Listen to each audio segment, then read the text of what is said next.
Chapter हमारा चल रहा है पंक्चुएशन और इन punctuation yesterday we talked about full stop and then half of the part of comma.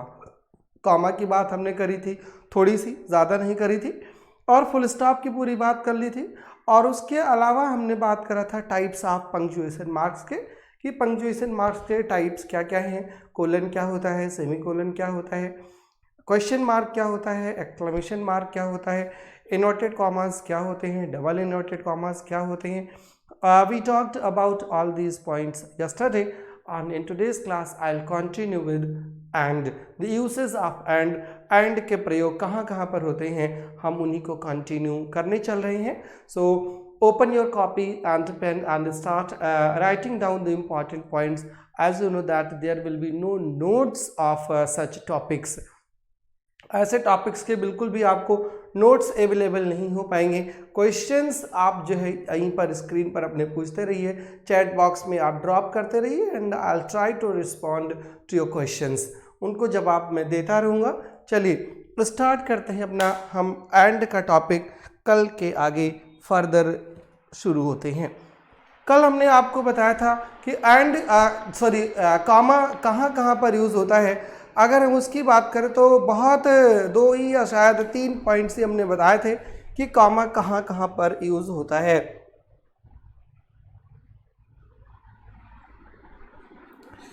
Right, आज हम बताने चल रहे हैं कि अगर हम किसी को एड्रेस करते हैं, to mark off words used in addressing people, usage of comma में आज हम बात कर रहे हैं। अगर हम सेंटेंस में किसी को एड्रेस कर रहे हैं, एड्रेस का मतलब क्या होता है, संबोधित करना। अगर हम किसी के नाम को लगा करके उसको संबोधित कर रहे हैं तो उसके पहले भी हम कॉमा का प्रयोग कर देंगे। जैसे अगर हम आपसे ये पूछ लें हाउ आर यू, ये तो इंटरोगेटिव सेंटेंस हुआ है, आप इसके आगे क्वेश्चन मार्क पुट कर दोगे। बट अगर हम इससे आगे आपका नाम लिख दें और नाम लिख करके पूछें हाउ आर यू इरफान, तब हम क्वेश्चन मार्क यहाँ पर कॉमा यहाँ पर पुट कर सकते हैं, कॉमा यहाँ पर लगा सकते हैं। दूसरा सेंटेंस देखिए, अगर हम ये कह दें, किसी व्यक्ति का नाम ले लें, come into the garden, come into the garden. अब हम गार्डन में किसको बुला रहे हैं, अगर हमको ये नाम बताना हो कि किसको कॉल कर रहे हैं हम गार्डन में, तो हम उसके पहले तुरंत कॉमा लगाएंगे और तुरंत उसके आगे नाम लिख देंगे, come into the garden Rajni, come into the garden Rajni. ये एड्रेसल है, हम इनको एड्रेस कर रहे हैं, तो जिसको एड्रेस कर रहे हैं हम उसके पहले हम कॉमा लगा देंगे। सर जी पंक्चुएशन ही पढ़ा रहे हैं नीलू जी, कल आप शायद नहीं थी। Right, come into the garden Rajni, हमने यहाँ पर कॉमा लगा दिया है। हम चाहें तो ऐसे एड्रेसल वाले वर्ड्स शुरुआत में ही लिख सकते हैं, Ram you are my best friend, आप मेरे सबसे अच्छे दोस्त हैं, आप मेरे सबसे अच्छे दोस्त हैं। कौन अच्छा दोस्त है, राम, तो ये एड्रेसल है, उसके तुरंत बाद हम कॉमा का प्रयोग कर देंगे। क्लियर है?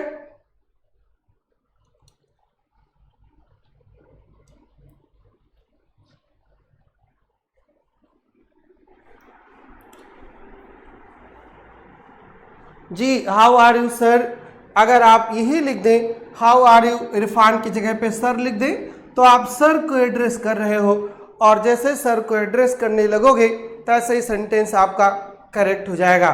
सर पंक्चुएशन भी KVS के PGT के सिलेबस में है, एक्चुअली पंक्चुएशन ग्रामर के सिलेबस में है, और कहीं पर भी क्वेश्चन पूछा जा सकता है, क्या TGT, क्या PGT, क्या DSSB, राइट, क्वेश्चन कहीं पर भी पूछा जा सकता है। और इसलिए वीडियो बिल्कुल YouTube पर नहीं है, ये वीडियो सिर्फ आपके अपने ऐप पर मिलेगी, और यूट्यूब पे मैं अपलोड कर देता हूँ। इसका मतलब ये नहीं कि आप यहाँ पर क्लास बंक कर दें। यहाँ पर क्लास का फ़ायदा ये है आपका direct you can raise your questions and you can get the direct response, direct answer from me. Directly आपको चीज़ें मिल सकती हैं, इसलिए यही एक बेनिफिट है आपके लाइव क्लास का। राइट जी बुशरा जी, वेरी गुड इवनिंग। तो ये यूसेज था कॉमा का एक और, जब हम एड्रेसल के लिए यूज़ करते हैं, किसी को कॉल करना हो, किसी को बुलाना हो, तो हम यूज़ कर देते हैं कॉमा का उसके नाम से पहले। अगर वो बाद में है तो जैसे हाउ आर यू इरफान, तो यहाँ पर कॉमा यूज़ कर दिया है। अगर that is in the beginning of the sentence, जिससे आप एड्रेस कर रहे हो, तो हम कॉमा को सबसे पहले ही यूज़ कर देते हैं, फिर हमें उसको बाद में ले जाने की ज़रूरत नहीं होती। और उसके अलावा सेंटेंस अगर पॉजिटिव है या इंपरेटिव है, असर्टिव का है, तो लास्ट में फुल स्टॉप जाएगा। अगर वो क्वेश्चन है तो लास्ट में क्या जाएगा, तो लास्ट में क्वेश्चन मार्क हो जाएगा। क्लियर? ये भी आपको ध्यान रखना है कि जहां पर होना है वहां पर वो हो जाएगा। क्लियर? नाम है, नो नाम के बाद में अगर सेंटेंस को बिगिन कर रहा है, अगर एंडिंग कर रहा है, तो नेम के पहले हम कॉमा को पुट कर देंगे, कॉमा को लगा देंगे।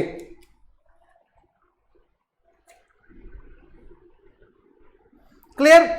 नेक्स्ट पर हम आते हैं, कॉमा के अगले यूज पर आते हैं। अगर किसी एक सेंटेंस में ही एक से ज्यादा एडवर्ब यूज कर दिया जाए, कई सारे एडवर्ब्स यूज कर दिए जाएं, तो भी हम हर एडवर्ब के बाद कॉमा का प्रयोग कर देते हैं। राइट? एक एडवर्ब नहीं, कई सारे एडवर्ब यूज कर दिए जाएं तो कॉमा का यूज करते हैं to mark off 2 or more adverbs और adverbial phrases coming together. To mark off 2 or more adverbs or adverbial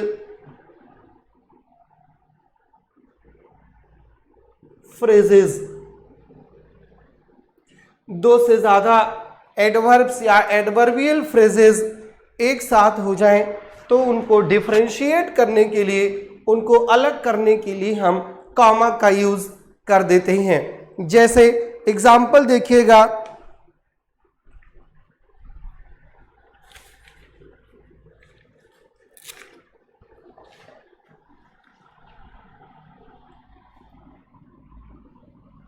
then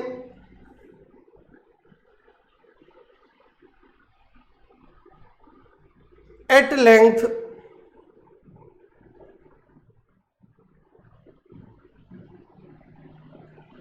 she discussed the issue। Then भी एक एडवर्ब है और दूसरा एडवर्बियल फ्रेज हो गया है एट लेंथ, और उसके बाद सेंटेंस आया है। तो अगर एक एडवर्ब से ज़्यादा एडवर्ब्स आने लगे या एक एडवर्बियल फ्रेज से ज़्यादा एडवर्बियल फ्रेज आने लगे, तो उन एडवर्ब्स को या एडवर्बियल फ्रेज को डिफरेंशिएट करने के लिए हम हमेशा कॉमा का प्रयोग करते हैं। राइट? हमेशा कॉमा का प्रयोग करते हैं ऐसे सेंटेंसेस में। क्लियर? जब एक से ज़्यादा एडवर्ब्स आने लगे या एक से ज़्यादा एडवर्बियल फ्रेज आने लगे, तो to differentiate all the phrases, to differentiate all the adverbs, हम यूज़ कर देते हैं कॉमा का। क्लियर? समझ आई बात कि नहीं? अगर एक से ज़्यादा एडवर्ब्स आने लगे या एक से ज़्यादा एडवर्बियल फ्रेजेस आने लगे, तो टू मेक अ डिफरेंशिएशन, दोनों में डिफरेंशिएशन करने के लिए वी पुट अ कॉमा। यहाँ पर भी कॉमा लगा दिया है और यहाँ पर भी कॉमा लगा दिया है, दोनों के साथ कॉमा का प्रयोग हो जाएगा। क्लियर है? जो भी डाउट्स है अपने ड्रॉप करते रहिएगा, क्वेश्चन ड्रॉप करते रहिएगा। राइट? अगर किसी सेंटेंस में किसी वर्ड के बाद, किसी फ्रेज के बाद, किसी क्लॉज के बाद भी हम कॉमा का प्रयोग कर सकते हैं, अगर वो सेंटेंस के बीच में आता है, अगर वो सेंटेंस की जो पूरी बॉडी है, अगर सेंटेंस के बॉडी के बीच में आता है, तो भी हम कॉमा का प्रयोग कर सकते हैं। जैसे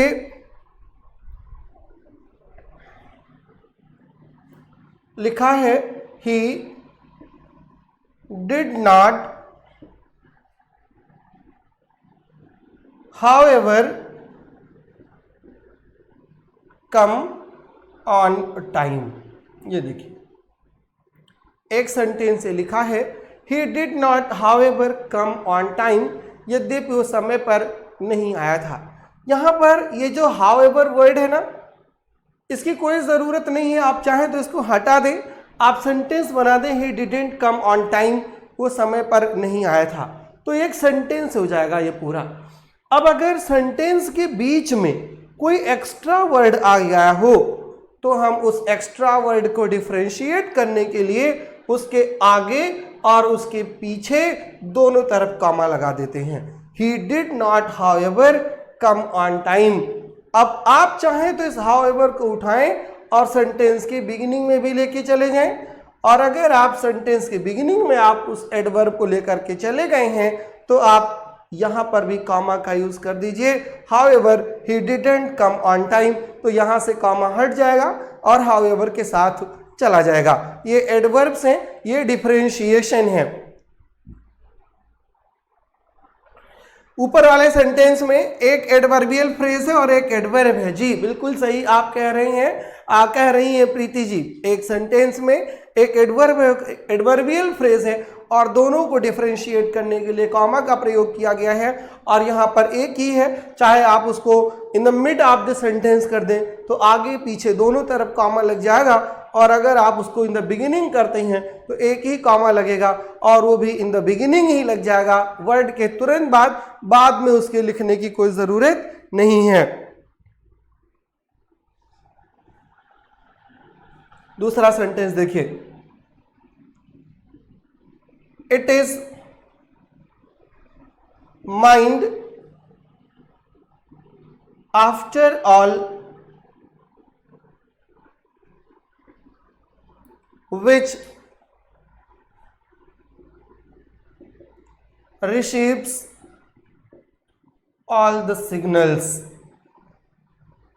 आफ्टर ऑल ये आपका माइंड है जो सारे सिग्नल को रिसीव करता है, राइट। ये आपका माइंड है जो सारे सिग्नल को रिसीव करता है।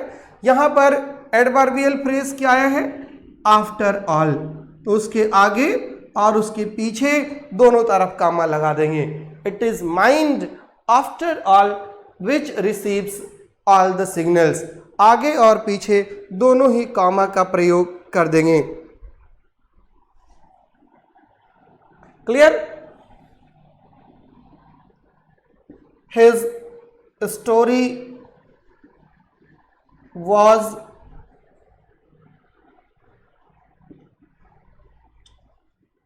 in several ways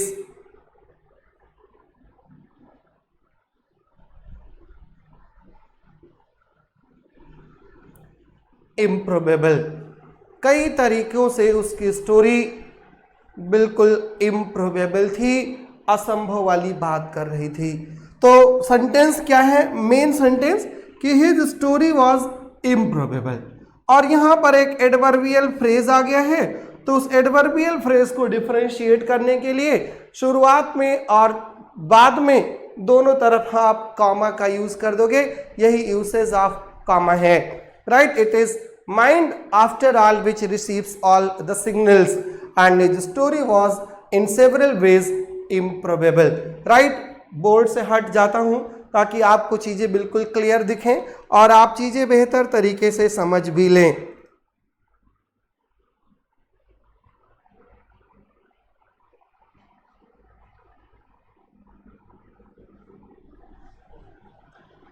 अगले पॉइंट पर आते हैं।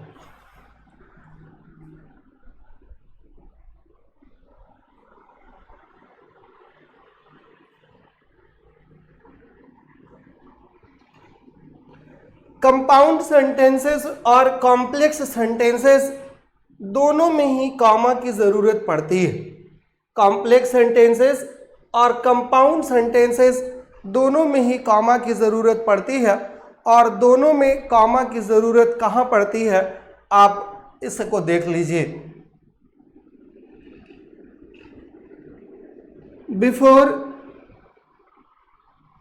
ही came to me,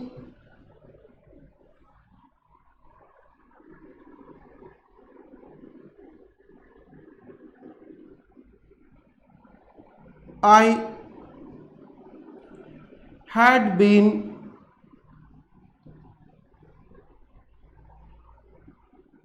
living in India. Before he came to me, I had been living in India, या इसको ऐसे लिखिए, I had been living in India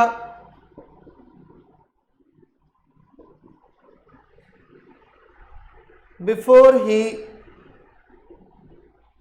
came to me। ये सेंटेंस लिखा है।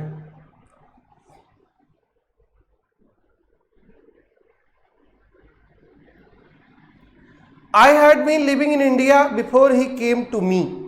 एक सेंटेंस ये है और एक सेंटेंस ये है, और दोनों सेंटेंस बिफोर से जुड़े हैं जो कंजंक्शन का काम कर रहा है। अगर हम कंजंक्शन का प्रयोग सेंटेंस के बीच में किए हैं तो हमें यहाँ किसी कॉमा की ज़रूरत नहीं पड़ी है। अगर हम इसका प्रयोग सेंटेंस के बिगिनिंग में कर दें तो जहाँ पर क्लास ख़त्म होती है पहली वाली, उस क्लास के बाद हम तुरंत कॉमा को पुट कर देते हैं। मतलब to differentiate both the classes, दोनों क्लास को डिफरेंशिएट करने के लिए आप यहाँ कॉमा का यूज़ कर दोगे। When subordinate class comes in the beginning of the sentence, जो कि ये है, when subordinate class comes in the beginning of the sentence, तो हम जहाँ पर सबऑर्डिनेट क्लास खत्म होती है वहाँ पर कॉमा का प्रयोग कर दिया जाता है। If you work hard, comma, you will succeed. ये क्लास ये है और ये सबऑर्डिनेट क्लास है, और सबऑर्डिनेट क्लास को डिफरेंशिएट करने के लिए हम कॉमा का प्रयोग कर देंगे। आप इसे पलट के लिखिए, you will succeed if you work hard, तो सबऑर्डिनेट क्लास बाद में आ जाएगी और वो इफ से शुरू हो जाएगी, तो आपको वहां पर कॉमा लिखने की, कॉमा लगाने की कोई आवश्यकता नहीं होगी।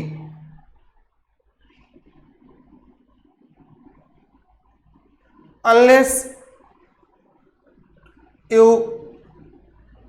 वर्क हार्ड,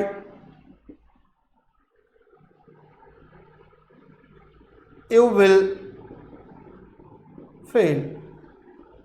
यदि आप हार्ड वर्क नहीं करते आप फेल हो जाएंगे। ये सबऑर्डिनेट क्लास है जिसके तुरंत बाद कॉमा लगा है, और ये प्रिंसिपल क्लास है जो लास्ट में फुल स्टॉप ले ली है। आप इसको भी ऐसे पलट सकते हैं, you will fail unless you work hard. Clear? You will fail unless you work hard मतलब if the sentence starts with a subordinate class, comma is put at the end of that subordinate class, और अगर sentence principal class से शुरू होता है जैसे कि ये शुरू हुआ है तो कॉमा पुट करने की कोई आवश्यकता नहीं है। After the doctor had come, ये क्लास हो गई है, यहाँ पर कॉमा लग जाएगा। After the doctor had come, the patient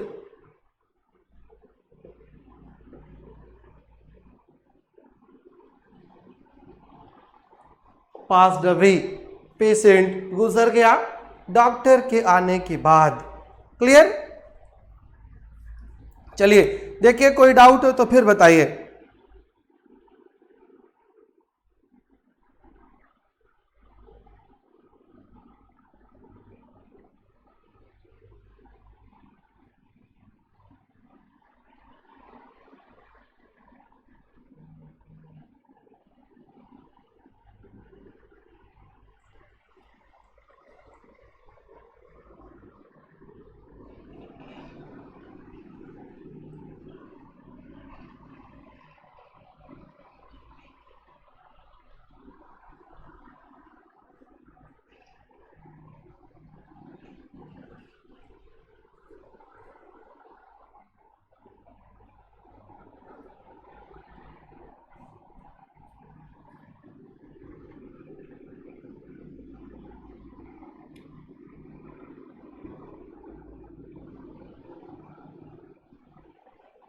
when I was a bachelor, जब मैं बैचलर था,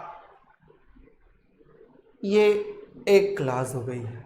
जब मैं बैचलर था तो क्या, अब तो क्या के लिए हमको एक और सेंटेंस चाहिए जो इसकी मीनिंग को कंप्लीट करे, मतलब इसकी मीनिंग कंप्लीट नहीं है। और जब इसकी मीनिंग कंप्लीट नहीं है तो ये प्रिंसिपल क्लास तो नहीं हो सकता। प्रिंसिपल क्लास वो होता है जिसकी मीनिंग अपने आप में कंप्लीट हो, और सबऑर्डिनेट क्लास वो होता है जो अपनी मीनिंग के लिए प्रिंसिपल क्लास पर डिपेंडेंट हो।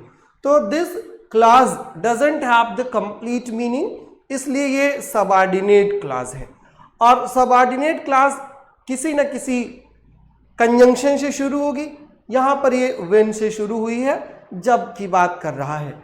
और जब ये व्हेन हटा दीजिए तो आई वॉज ए बैचलर, तब तो सेंटेंस प्रिंसिपल क्लास हो जाएगा। बट व्हेन तो जब की बात कर रहा है, तो आपको आगे बताना है या कब की बात कर रहा है, या कुछ ऐसी चीज बताने हैं जो सेंटेंस की मीनिंग को टोटल कर दे, सेंटेंस की मीनिंग को कंप्लीट कर दे। अब उस कंप्लीशन के लिए हमको यहाँ पर कुछ और ऐड करना है, और जब आपको ऐड करना है तो उस एडिशन से पहले आपको यहाँ पर कॉमा लगा देना है। When I was a bachelor, अब आप दूसरा वाला सेंटेंस लिख दीजिए, I lived bye my self, और फिर फुल स्टॉप लगा दीजिए। ये प्रिंसिपल क्लास हो गई और ये सबऑर्डिनेट क्लास हो गई। आप चाहें तो सेंटेंस में प्रिंसिपल को पहले लिख दीजिए और सबऑर्डिनेट को बाद में लिख दीजिए। अगर आप प्रिंसिपल को पहले लिखेंगे तो बनेगा I lived bye my self, और फिर when I was a bachelor, आप इसको यहीं पर जोड़ दीजिए, आप इसको यहीं पर लगा दीजिए। क्लियर? Thank you. क्लियर हुआ कि नहीं? अगर अभी भी कोई डाउट हो तो बताइए।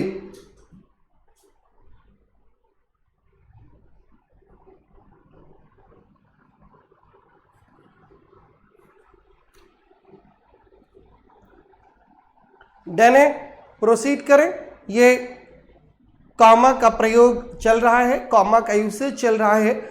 आपको एक यूज और बताता हूं और फिर कॉमा को यहां पर क्लोज करता हूं। और वो एक यूज इसका क्या है? एक यूज इसका ये है कि जब आप डायरेक्ट सेंटेंस लिखते हो, जब आप डायरेक्ट सेंटेंस लिखते हो तो इन्वर्टेड कॉमास लगाने से पहले आपको कॉमा लगाना पड़ता है। जैसे ममता said,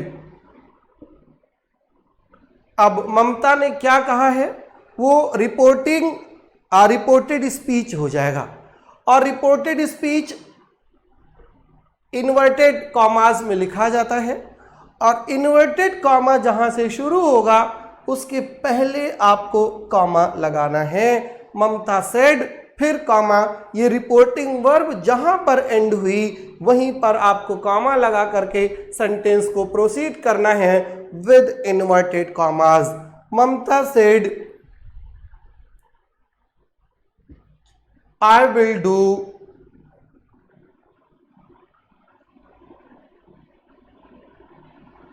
my homework now, I will do my homework now. ये ममता सेड रिपोर्टिंग वर्ब है, आरवी इसको कहते हैं, और जो इन्वर्टेड कॉमास के अंदर हो उसको आरएस कहते हैं, रिपोर्टेड स्पीच कहते हैं।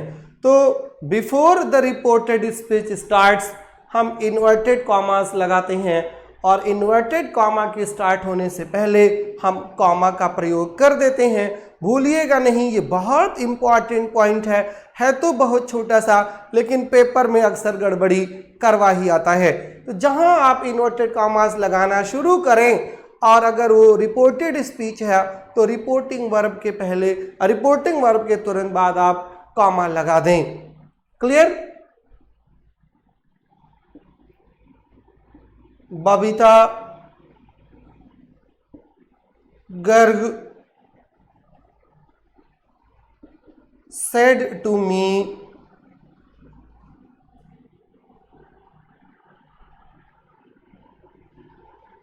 do you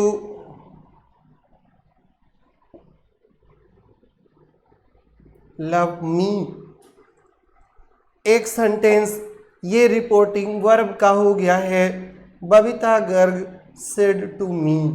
और जहां रिपोर्टिंग वर्ब एंड है और रिपोर्टेड स्पीच शुरू है वहां तुरंत पहले कॉमा लगाएंगे और फिर इन्वर्टेड कॉमास में do you love me, right. Comma के बाद ही हम इन्वर्टेड कॉमा प्लेस करेंगे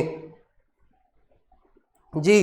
रिपोर्टेड स्पीच को ही डायरेक्ट स्पीच कहा जाता है, तो जहां से डायरेक्ट स्पीच शुरू होगी वहां पर आपको कॉमा लगा देना है। इन्वर्टेड कॉमास में टू कॉमास का यूज सही है या एक या दोनों सही है, क्लियर कर दीजिए जी। जब आप किसी की स्टेटमेंट को कोट करते हो तो आपको हमेशा डबल इन्वर्टेड कॉमास लगाना होता है, ये डबल इन्वर्टेड कॉमास है। कोटेशन मार्क्स इसीलिए मैंने बताया था, इसको बोलते हैं डबल इन्वर्टेड कॉमास है। अगर कोटेशन के अंदर कोई कोटेशन आ जाए, अगर कोटेशन विद इन कोटेशन आ जाए तो जो विद इन वाला कोटेशन है वहां पर सिंगल इन्वर्टेड कॉमास लगाते हैं, राइट। एक एक लगाएंगे। और अगर पूरा एक ही कोटेशन है तो डबल इन्वर्टेड कॉमास लगाएंगे, दो इधर से और दो इधर से। क्लियर, ये बात समझ आई कि नहीं। अगर कोटेशन विद इन कोटेशन है तो सिंगल इन्वर्टेड कॉमास का यूज करते हैं, और अगर कोटेशन विद इन कोटेशन ना हो करके only there is a single quotation, then we always use double inverted commas. And direct speech is always a quotation, it has been spoken by somebody and that's why it is always put in double inverted commas. इसको हमेशा double inverted commas में put करते हैं, double inverted commas में लगाते हैं। Clear, और कोई डाउट हो तो बताइए जी। फुल स्टॉप इन्वर्टेड कॉमास के बाद नहीं आता, पहले आ जाता है और फिर इन्वर्टेड कॉमास लगाए जाते हैं।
पढ़िए सेंटेंस क्या लिखा है।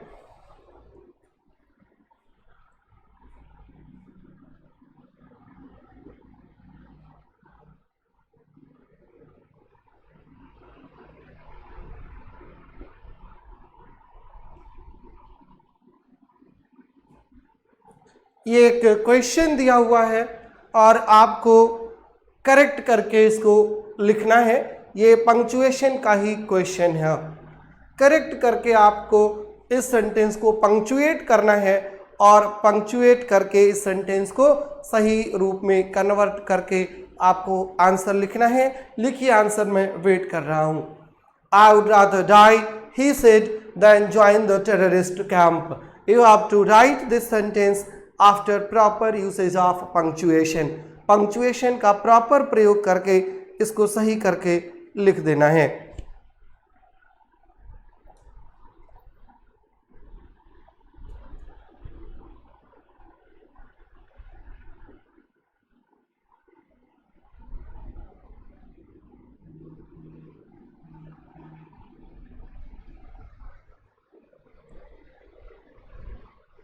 waiting for your valuable response.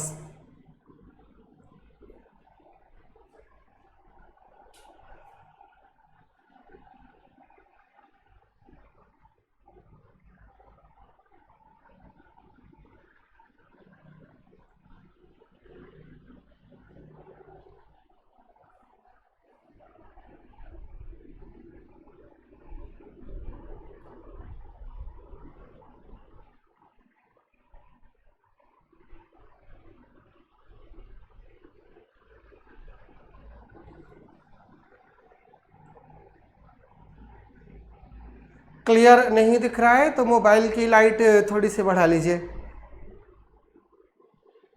लिखा है I would rather die he said then join the terrorist camp.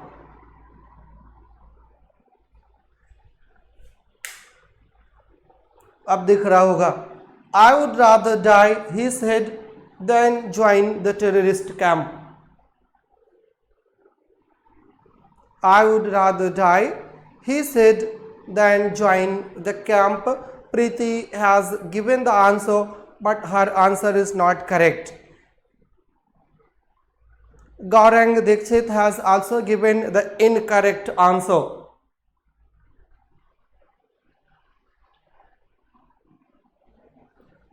संध्या का तो 100% गलत है।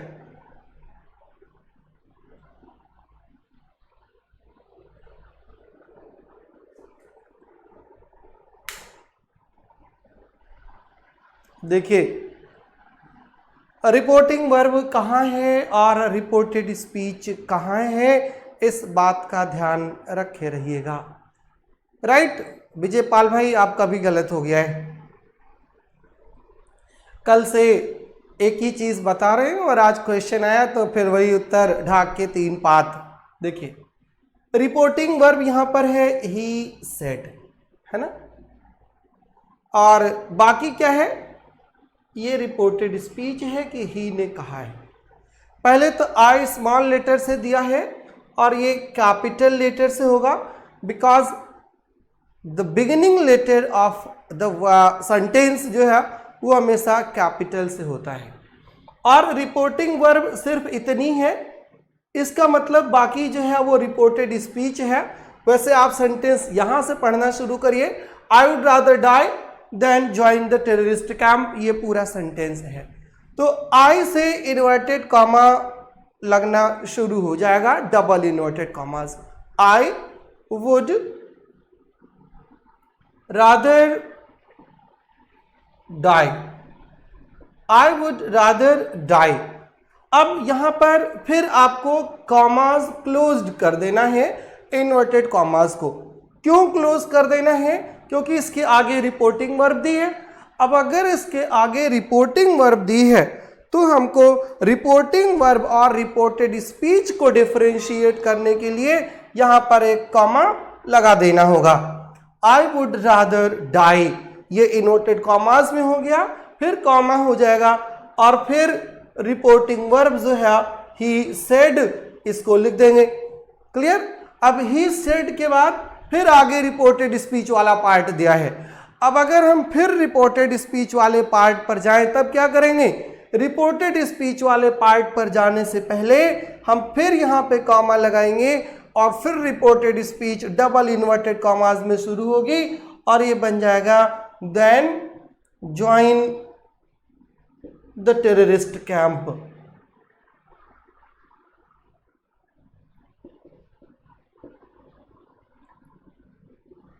और फिर यहां पर हम इन्वर्टेड कॉमा से क्लोज करेंगे और उसके बाद फिर फुल स्टॉप लगा देंगे। अब देखिए सेंटेंस और अपना मिला लीजिए। I would rather die, die के बाद फिर कॉमा लगाइए गौरंग जी। ही सेड के बाद फिर कॉमा लगाइए और फिर देन के पहले inverted commas, then join the terrorist camp और फिर फुल स्टॉप और फिर इन्वर्टेड कॉमास। आप जब ऐसे लगाएंगे तब आपका सेंटेंस करेक्ट होगा। मतलब आपको कॉमा कहाँ कहाँ लगाना है? कॉमा लगाना है हाफ ऑफ द सेंटेंस के कंप्लीशन के बाद, फिर रिपोर्टिंग वर्ब और फिर उसके बाद और फिर इन्वर्टेड कॉमास लगा करके सेंटेंस को प्रोसीड करना है। अब बिल्कुल समझ में आ गया होगा जी प्रगति जी, अब आपका आंसर बिल्कुल सही है। I would rather die he said then join the terrorist camp. Clear है कि नहीं? अब बताइए जी। मोहम्मद अतहार जी ने लिखा है कि मेरा सही है, प्लीज अनाउंस माय नेम। चलिए, मंजू विश्वकर्मा जी ने भी उत्तर दिया है कि माइन इज करेक्ट। करेक्ट है तो बहुत अच्छी बात है, नहीं करेक्ट है तो दोबारा इनकरेक्ट ना करिएगा। चीज़ों को माइन्यूटली ऑब्जर्व करिए, क्लास की चीज़ों को बहुत पेशेंटली सुनिए, सीरियसली सुनिए, ग्रेवली सुनिए, सो दैट आप पेपर के क्वेश्चन सॉल्व कर सको। जी मीनाक्षी जी, बहुत टफ है ये जी, बहुत टफ नहीं है, तो प्राइमरी की चीज़ें हैं, इसको मुझे 4th 5th क्लास में सिखाया गया था कि कहाँ पर पंक्चुएशन के कौन से मार्क्स यूज होते हैं। जी एक सेंटेंस में कई जगह पर आप इन्वर्टेड कॉमास यूज कर सकते हो। It totally depends on the nature of the sentence कि कहाँ पर वो सेंटेंस जो है नेचर क्या है। जी देन का टी बिल्कुल कैपिटल नहीं होगा, क्योंकि we are not starting a new sentence. अगर हम नया सेंटेंस शुरू नहीं करेंगे तो देन के पर यहाँ पर इन्वर्टेड कॉमा के पहले जो है ये कैपिटल लेटर नहीं होगा, ये इसी सेंटेंस का पार्ट है। यहाँ पर एक पॉज आया था, ब्रेक आया था, ब्रेक के बाद फिर वो वहीं से शुरू हो गया है, इसलिए ये टी कभी भी कैपिटल लेटर से नहीं करोगे, नहीं तो आप उत्तर गलत कराओगे। जी कीर्ति सोनम जी ने लिखा है कि मेरा उत्तर सही है, और कुछ लोग तो अब हमको उत्तर लिख करके भेज रहे हैं, जब हमने बोर्ड पर उत्तर लिख दिया है तब।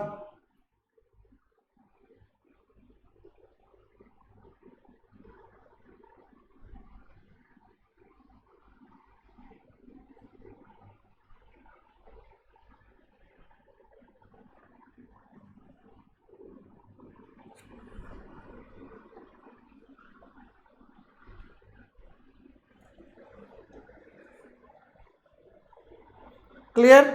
चलें प्रोसीड करें।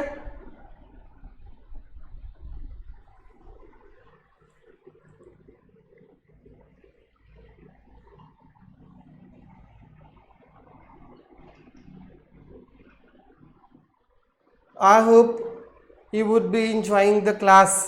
मज़ा आ रहा होगा आपको, बहुत टेक्निकल चीज़ें हैं और बहुत मज़ेदार चीज़ें हैं। नेक्स्ट पंक्चुएशन में है क्वेश्चन मार्क।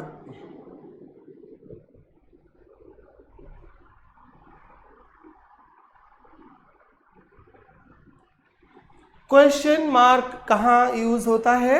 ये सबसे सिंपल वाला है कि क्वेश्चन मार्क कहाँ यूज करते हैं। सबसे पहली बात तो यही है कि if the sentence is interrogative eight the end of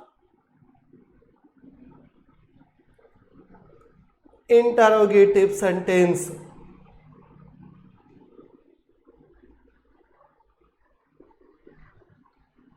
interrogative sentence के एंड में हम क्वेश्चन मार्क का प्रयोग करते हैं। जैसे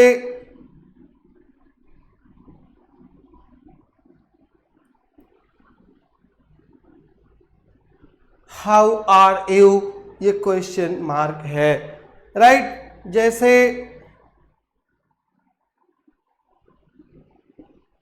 do you know me,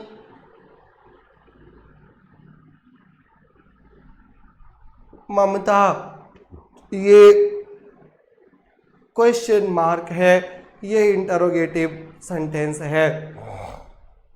clear? Do you know मी, ममता, तो ये ममता अभी आपको बताया ही था, एड्रेसल है। अगर एड्रेस किसी कर रहे हैं तो पहले कॉमा लग जाएगा, और फिर सेंटेंस इंटरोगेटिव है तो इंटरोगेटिव के बाद आप क्वेश्चन मार्क पुट कर दोगे।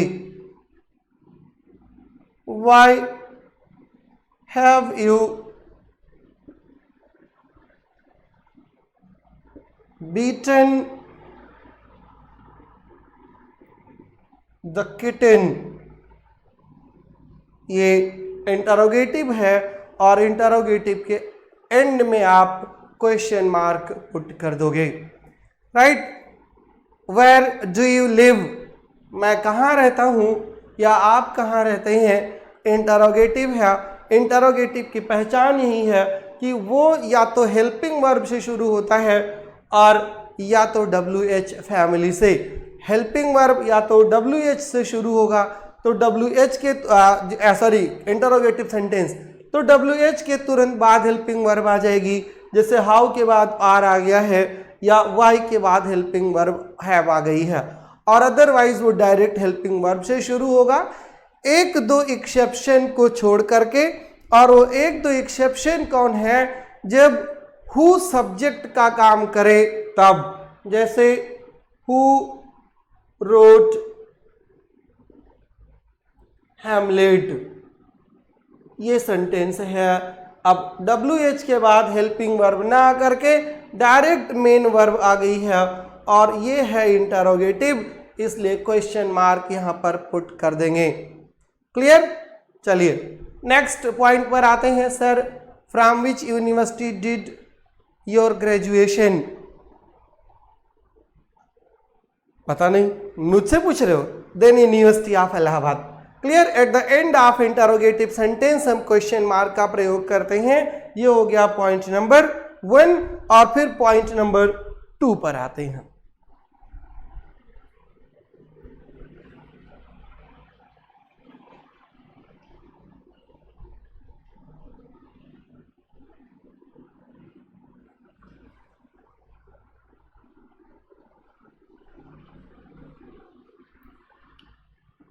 At the end of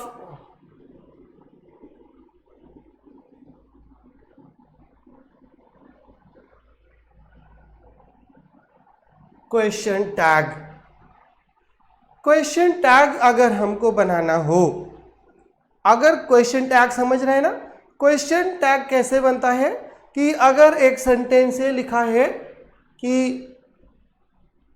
I know हर, मैं उसे जानता हूं, और अगर इस बात पर भी मुझको ही डाउट होने लगे तो मैं इसी का एक क्वेश्चन बना देता हूं, और जब क्वेश्चन बना देता हूं तो क्वेश्चन दूसरा क्लास हो जाता है, और जहां दूसरा क्लास होता है वहां पर हम पहले कॉमा लगा देते हैं, आई नो हर, और तुरंत इस पर एक क्वेश्चन बन जाएगा, डोंट आई, मैं उसे जानता हूं, क्या नहीं जानता, तो क्या नहीं जानता, ये वाला जो पोर्शन है इसी को क्वेश्चन टैग बोलते हैं।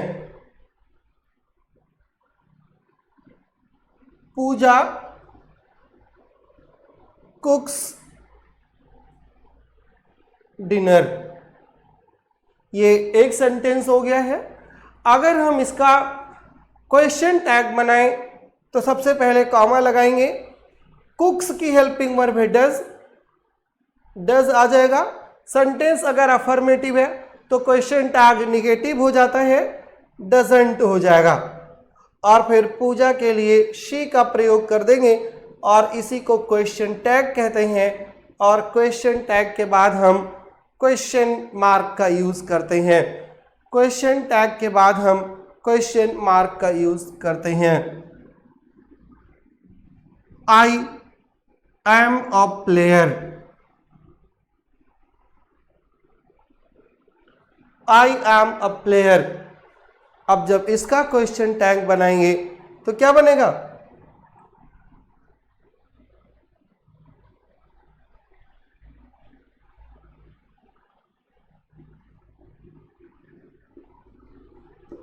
आरंट आई, ये क्वेश्चन टैग है जिसके बाद हम इंटरोगेशन का प्रयोग कर देते हैं। और अगर यही क्वेश्चन इनडायरेक्ट सेंटेंस में आ जाए, अगर क्वेश्चन इनडायरेक्ट सेंटेंस में हो तो इनडायरेक्ट सेंटेंस में हम क्वेश्चन मार्क का प्रयोग नहीं करके किसका प्रयोग करते हैं, फुल स्टॉप का। जैसे अगर ये सेंटेंस लिखा हुआ है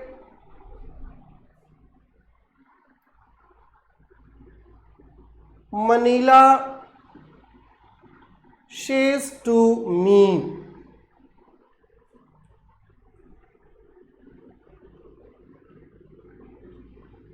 where do you live.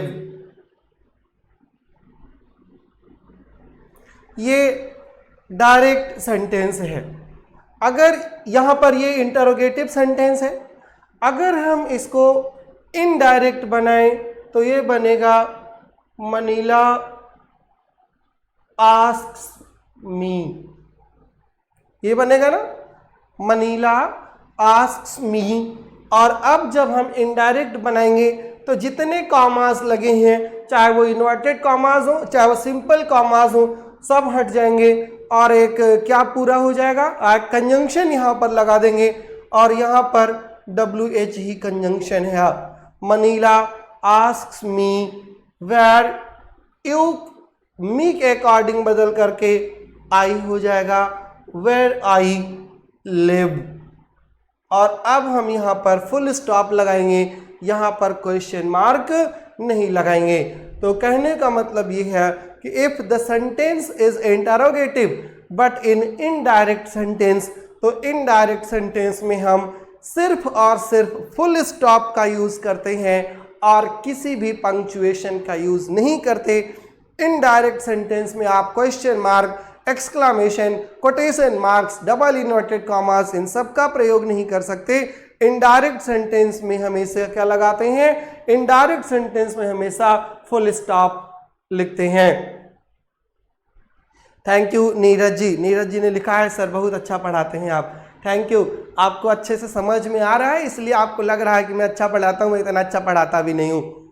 Clear. चलिए, तो ये इंटरोगेटिव की बात हो गई। इंटरोगेटिव अगर इनडायरेक्ट में दिया है तो वहां पर हम इंटरोगेशन मार्क ना लगा करके फुल स्टॉप का प्रयोग करते हैं। I think now question mark is also clear. अब आपको कोई डाउट नहीं है। अब बचा क्या क्या है, अब बचा है कोलन, बचा है सेमी कोलन और सेमी कोलन के साथ बचा हुआ है hyphen. Hyphen, semi colon, colon और एपिस्ट्रॉफी, इनके बारे में हम नेक्स्ट क्लास में डिस्कस करेंगे, नेक्स्ट क्लास में जो है चर्चा करेंगे। If you have any doubt regarding today's class then you can write down your messages, you can put your message, you can जो है चैट बॉक्स में आप मैसेज डाल सकते हो और आज नहीं तो मैं कल ज़रूर उसका रिप्लाई आपको कर दूंगा। But please watch the videos very patiently, these are very important for you, right. और ये अध्ययन मंत्रा का एक अटेम्प्ट है आपको हर चीज़ों से आइडेंटिफाई कराने का, हर चीज़ों आपको बताने का, और उसी अध्ययन मंत्रा के अम्ब्रेला के नीचे आप भी खड़े हैं और हम भी खड़े हैं और वही एक प्लेटफार्म है जिसने हमने आपको इकट्ठा किया है। हमारी बहुत सारी शुभकामनाएं हैं कि आप सब लोग स्वस्थ रहिए, सुरक्षित रहिए, हैप्पी रहिए, जहाँ भी रहिए खुश रहिए और अपनी पढ़ाई को कंटिन्यू रखिए, पढ़ते रहिए, क्वेश्चन पेपर सॉल्व करते रहिए और डाउट्स अपने जो भी हों उनको पूछते रहिए। निश्चित रूप से आप एक दिन सफल होंगे, ये हमें पूरा विश्वास है और भरोसा भी। और आपसे ज़्यादा मुझको अपने आप पर भी भरोसा है कि हमारे स्टूडेंट्स अगर वो मेहनत से पढ़ लिए हैं, अगर उन्होंने इधर उधर का और कुछ काम ना करके सिर्फ पढ़ाई किया है और अगर उन्होंने हमारी क्लास ही अटेंटिवली अटेंड कर ली है, तो ये मेरी गारंटी है कि they will succeed in their life, ज़रूर वो सक्सेसफुल होंगे। Thank you everybody. मिलेंगे टुमारो एक नया चैप्टर तो नहीं, इसी चैप्टर को कंक्लूड करेंगे कर, बहुत थोड़ी सी चीज़ें बची हैं, मुश्किल से 15 मिनट्स की, and after that we will be doing a number of questions asked in different examinations on the topic question on the topic punctuation. हम इसी पर कल बात करेंगे। Thank you Preeti ji. I will stay happy and healthy. Your best wishes are with me so I can never be unhappy. मैं हमेशा खुश रहूँगा। आप सब लोगों की दुआएं हमारे साथ हैं, हज़ारों हज़ार बच्चे हमारे लिए दुआएं करते हैं, तो ऊपर वाला भी तो देखता है कि इस आदमी का रहना कितना ज़रूरी है, कितने लोग इसके लिए लगे हुए हैं। Thank you so much, all the best. Thank you.